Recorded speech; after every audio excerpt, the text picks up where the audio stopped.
Hello అండి. ఇది ములంకాడ కొబ్బరి పులుసు అండి. చాలా టేస్టీగా ఉంటుంది.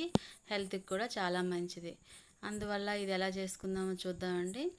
దీనికోసం అయితే ఓ 2 ములంకాళ్ళు, అలాగే ఆవాలు, జీలకర్ర, నువ్వుల పప్పు, కొబ్బరికాయ ఒక చిప్ప, అలాగే ఓ పచ్చిమిరపకాయలు రెడీ చేసి పెట్టుకోండి. ములంకాయలను కట్ చేసేసి కుక్కర్ పెట్టండి. ములంకాయలు ములిగినంత వరకు నీరు పోసి సరిపడా సాల్ట్ వేసేసి ఒక విజిల్ వచ్చినంత వరకు కుక్కరు స్టవ్ మీద మీడియం ఫ్లేమ్లో వెలిగించుకోండి. తర్వాత కొబ్బరి చిప్పలో సగం మాత్రమే కొబ్బరి వేయండి. అలాగే 2 స్పూన్లు నువ్వులు, అలాగే పావు టీ స్పూన్ ఆవాలు, పావు టీ స్పూన్ జీలకర్ర కూడా యాడ్ చేయండి. అలాగే 3 పచ్చిమిరపకాయలు, అలాగే ఒక ఎండుమిరపకాయ, ఇవన్నీ మిక్సీ చేసి పెట్టుకోవాలి. కుక్కర్ ఒక విజిల్ రాగానే ఆఫ్ చేసేసేయండి. ఇలా మనం మిక్సీ చేసుకునేది గరిటె జారుగా ఉండాలి, చూసారా? ఈ కన్సిస్టెన్సీలో అయితే మిక్సీ చేసి పెట్టుకోండి. స్టవ్ మీద ప్యాన్ పెట్టుకొని 2 చెంచాల ఆయిల్ వేసుకోండి.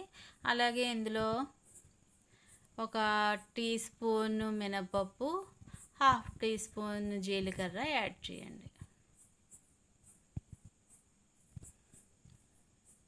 పోపు ఎర్రగా వేగనియండి. ఎర్రగా వేగితే చాలా టేస్టీగా ఉంటుంది. అలా ఒక మిరపకాయ కూడా వేయండి. అలాగే కొంచెం ఇంగువ కూడా యాడ్ చేయండి.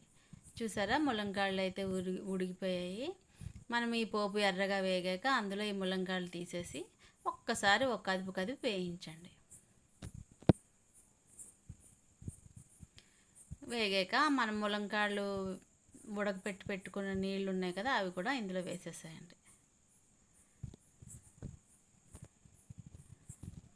ములంకాడ ఆరోగ్యానికి ఎంతో మంచిది కదండి. అందుకనే ఉడకపెట్టిన నీరు కూడా వేస్ట్ చేయకుండా అందులో వేసేయండి.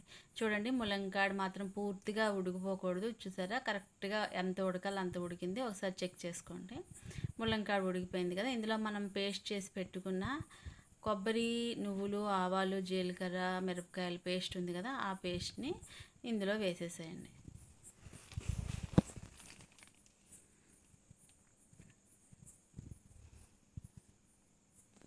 అలాగే ఇందాక మనం ములంకాళ్ళు ఉడకపెట్టడానికి సరిపడా సాల్ట్ వేసాం కదా, ఇంకొంచెం వేసుకోవాలి. అందుకే కొంచెం సాల్ట్ కూడా యాడ్ చేయండి.